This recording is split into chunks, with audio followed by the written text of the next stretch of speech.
बात को आप कभी नहीं भूलना कि यदि आपने किसी के साथ घोर पाप किया है, वो आपको इसी जीवन में ही भोगना पड़ेगा। भोगने के रूप अनेक प्रकार से हो सकते हैं। हम अनेक लोगों को देख रहे होते हैं, क्या पद पे है, कितना धन है, कितना वैभव है। धन पद वैभव से खुशी नहीं मिलती, तुम्हारे पास नहीं है, इसलिए तुम इस प्रकार का सोच रहे हो। आज मैंने परिवार के आसपास सब कुछ देखा है। मंत्री, विधायक, सांसद, विदेश जाना, कंपनियां, जित शिक्षा, सब क्षेत्र में, आसपास परिवार में, पर मुख्य सुख और दुख। मन जो है हमेशा लालसा के पीछे भागता रहता है। संतुष्टि कभी नहीं होती। जब प्राप्ति हो जाती है तो उसके बाद एक अन्य हमारी आकांक्षा पैदा हो जाती है। जो वर्तमान में आप लोग, कुछ लोग लूट रहे हो, धन और मान के लिए भगवान के नाम पर, इसका ध्यान रखना। समय समय रहता है, समय के अनुसार ही कर्म और फल बदलते रहते हैं। चूंकि तुम लोगों ने अध्ययन नहीं किया अपने वेद और उपनिषदों का, इसलिए तुम्हें नहीं मानो।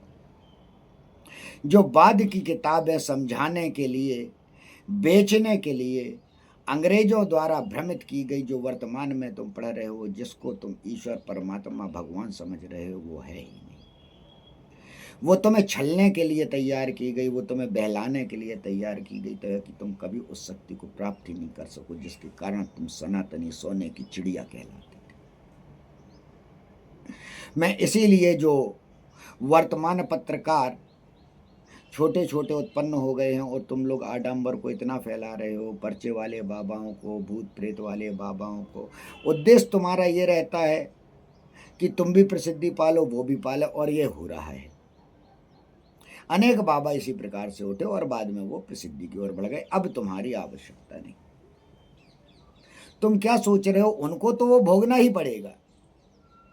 मैं लिख के दे रहा हूं, अगर आप लिख के रख लें, इस चीज को रिकॉर्ड करके रख लें, जितने ये पर्चे बनाने वाले बाबा हैं,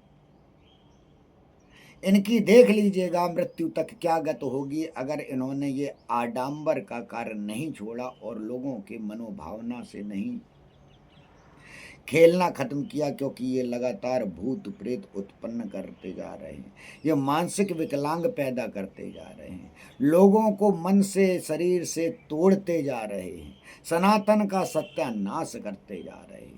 इससे हमारा सनातन लगातार खतरे में आता जा रहा है। तुम कहते हो कि सनातन खतरे में है। अरे मूर्ख, जहां तुम 70% होके अगर तुम कहते हो खतरे में हो, तो मेरी नजर में तुम नपुंसक हो। तुम 70% और तुम कह रहे खतरे में हो, भविष्य में हो जाएगा, इतनी जनसंख्या बढ़ जाएगी। मूर्खों, तुम्हारे ग्रंथ क्या कहते हैं? इतनी जनसंख्या बढ़ जाएगी तो क्या तुम्हारे जैसे नपुंसक ही रहेंगे आगे की पीढ़ी? तो वही पैदा करोगे, यहां से भय वाली ही पैदा करते रहोगे क्या, कि वो भी भय में जीते रहे? तो वो शक्ति क्यों नहीं उत्पन्न भीतर करते हो, जो सनातन की शक्तियां थी? सनातन के डंडे के हाँकने से चलता रहा, डंडे से सब भगते रहे। तुम अपनी ऊर्जा शक्तियों को भूल गए, तुम आप अंदर की शक्तियों को भूल गए, उन यौगिक शक्तियों को भूल गए, जिनके द्वारा हमारे गांव में छोटे छोटे लोग, वो किसी भी जाति धर्म के हो, झाड़ देते थे, आपको सही कर देते थे, क्योंकि वो वास्तविक क्रिया साइंटिफिक तौर पर नहीं जानते थे, लेकिन वो पद्धति को जानते थे। इन्होंने पद्धति मात्र किताबों से पढ़ी और उसके द्वारा कर रहे, मानसिक विकलांग कर रहे, जिन्हें देखकर मैं कह रहा हूँ कि टीवी में जितने दरबार लगाने वाले ये भूत प्रेत दिखा रहे हैं, इनके द्वारा भारत में अनेकों महिलाएं भूत प्रेत के मानसिक रूप से ग्रसित हो रही हैं और पागल हो रही हैं। और यदि सरकार ने इस पर ध्यान नहीं दिया तो देखते देखते बहुत जल्द ही यहाँ पर अनेक पागल पैदा होते जाएंगे। और चाहें तो इस पर मंत्रालय भी बैठ के एक कमेटी बना के उस पर अध्ययन कर ले, क्या मैं कुछ भी झूठ बोल रहा हूँ? ये मानसिक विकलांगता पैदा की जा रही है इस प्रकार की भूत प्रेत तंत्र मंत्र के नाम पर। इससे हमारे जो भी मेडिकल का व्यक्ति है वो समझ जाएगा कि जो हमारे कॉन्शियस, अनकॉन्शियस, सब कॉन्शियस माइंड होते हैं, सब कॉन्शियस माइंड में एक प्रकार से आप भूत प्रेत तंत्र मंत्र का भय पैदा कर रहे हो। वो भी आप स्टेज बनाकर सैकड़ों लोग कर, लाखों लोग के बीच में कर रहे हो, उसके बाद मीडिया में आप दिखा के कर रहे हो। जो मैं कहता हूँ आईटी एक्ट के विरुद्ध भी आना चाहिए, लेकिन आईटी एक्ट के विरुद्ध तब आएगा जब कोई आवाज़ उठा पाएगा। हम आडंबर के पीछे इतना भाग गए हैं कि हम उसे देख रहे होते हैं और घर के परिवार को दिखा रहे होते हैं। मैं आपसे बार बार कह रहा हूँ, यह हमारी जो इंद्रियां हैं, यह हमारी इंद्रियां इसीलिए बनाई गई हैं कि जीवन यापन के लिए, लेकिन जब ये बंद हो जाती हैं तो अंदर ज्ञान का भंडार हो जाता है। हमारे गुरुओं का अर्थ क्या है? आप ये समझिए, गुरुओं का अर्थ है कि आपको वो शक्ति प्रदान करना, आपको वो ज्ञान प्रदान करना जिससे आप अग्रसर हो सको, आप परमात्मा की ओर बढ़ सको, वो गुरु होता है। तो मैं परमात्मा की ओर बढ़ना है, तो मैं मोक्ष को प्राप्त करना है, या इस प्रकार के जन्म मरण के बंधन में बंधे रहना है, या जो तुम्हारा गुरु आडंबर पैदा कर रहा है, लोगों को चमत्कार दिखा रहा है, तुम्हें चमत्कारी बनाना है।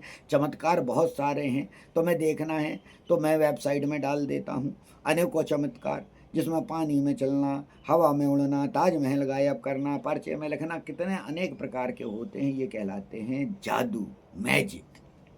लेकिन हमारा सनातन जादू और मैजिक नहीं है। हर चीज़ आधारित है हमारी सांस पे, हमारे पंच तत्व पे, हमारे अग्नि, वायु, जल, पृथ्वी, आकाश हैं।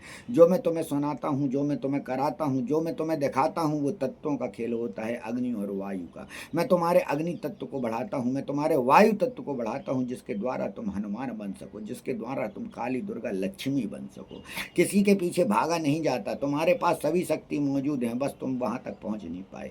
मैं इसीलिए कहता हूँ कि मैं कोई गुरु नहीं, मैं सिर्फ पथ प्रदर्शक हूँ। मैं तुम्हें उस पथ पे ले चलना चाहता हूँ जहाँ पर जाकर तुम उस समाधि स्थिति में पहुँचकर उस परम शक्ति को, अपनी आत्मा को, परमात्मा को जान सको, जिसके द्वारा तुम स्वयं सब कुछ प्राप्त करो, ना कि किसी के पास मांगने जाओ।